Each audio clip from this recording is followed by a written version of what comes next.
The existence of such well-preserved soft tissue from the woolly mammoth, as well as a plethora of extraordinary DNA samples, the idea to possibly clone a woolly mammoth would be through de-extinction.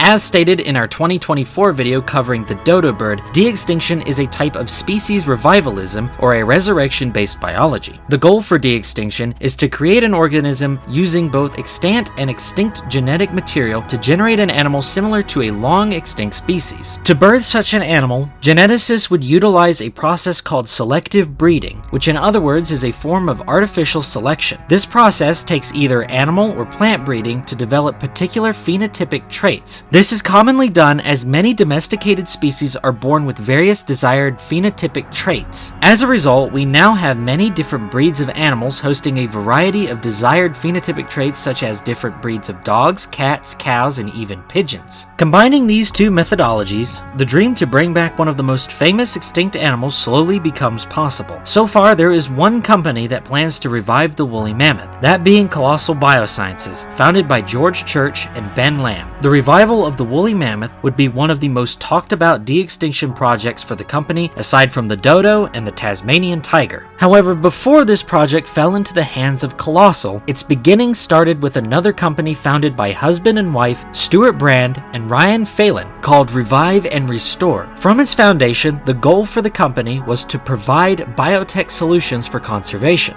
The projects they have consist of not just the mammoth's revival, but also the resurrection of the famed passenger pigeon, but their efforts don't just stop there, for they also have projects involving conservation efforts to cloning endangered species such as the black-footed ferret, which had already been declared extinct twice until its latest rediscovery in 1981, and preserving the last wild horse on Earth, the Przewalski's horse. In 2013, the company would organize the first public meeting on de-extinction, to which the main focus would be that of the woolly mammoth. However, through negotiations with Colossal founder George Church in 2021, the project would be transferred to Colossal. In order to create a similar species to the woolly mammoth, Colossal's teams would first have to obtain well-preserved DNA from the various specimens found from the permafrost in both Alaska and Siberia. Then the next objective is to sequence a complete genome from the mammoth, and then they move on to gene sequencing the mammoth's last living relative, the Asian elephant. After this, their next step is to identify the genes that made the woolly mammoth so resilient to the Ice Age climate. This involves the phenotypic genes like the mammoth's shaggy hair, curved tusk, and hemoglobin. Following this, there is gene splicing. Gene splicing and editing is where they will essentially cut the elephant DNA and insert the missing gaps within the sequence from the mammoth's DNA. Once this process is completed, the next steps involve a manufacturing of a cell line, followed by nuclear transfer, to which fuses the edited nucleus into the egg of a healthy female Asian elephant. Once the embryo is implanted, finally the gestation process commences, and eventually the potential successor to the woolly mammoth is born. The de-extinction of the woolly mammoth provides even greater services than just advances in biotechnology. Today, modern elephants face many grave threats ranging from poaching, habitat loss, and as for the Asian elephant in particular, a herpes epidemic that has caused a mass killing of calves in captivity, known as the elephant endotheliotropic herpes virus, or EEHV for short.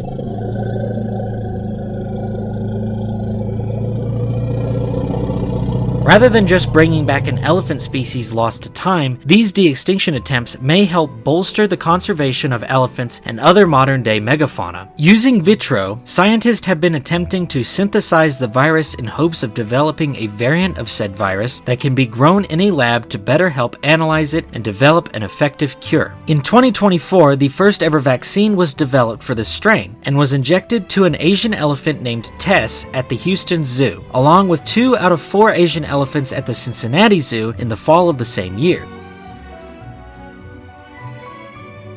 As of 2025, these elephants have since tested negative for the virus, showing the vaccine's effectiveness. Along with that, attempts could be made at engineering biomarkers to better protect elephants from poaching for their tusk, whether it to be to help better track poachers or to alter them in a way to where they're no longer desirable by poachers while still maintaining their massive tusk. On top of that, the assisted reproduction of a de-extinct mammoth may also help in similar efforts of birthing attempts among megafaunal species. Another idea that the genetics of the woolly mammoth may help with is the concept of rebuilding the great steppe grasslands of the last glacial maximum, Pleistocene Park is a nature reserve on the Koyma River in northeastern Siberia. Led by Russian scientist Sergei Zimov and Nikita Zimov, Pleistocene Park houses a great deal of modern fauna that once walked alongside the woolly mammoth within the steppe biome.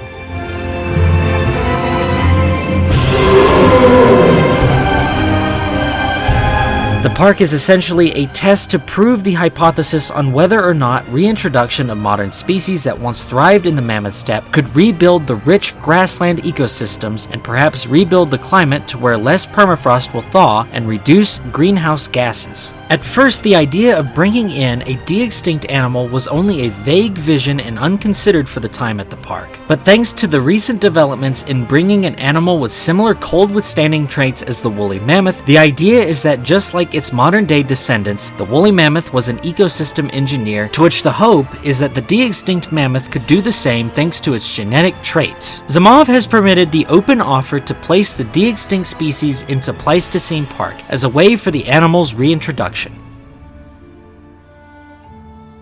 In a way, the woolly mammoth may continue to provide a beneficial impact to the planet, thanks to its potential revival and perhaps through the help of dedicated conservationists, environmentalists, and the geneticists striving to achieve this goal. Perhaps the woolly mammoth can even help give its modern descendants the boost they need to continue the journey as some of planet Earth's largest ecosystem engineers. However, in order to revive such a unique species, we'd have to know exactly what it might have looked like, and what its key characteristics would have been that truly make it a woolly mammoth.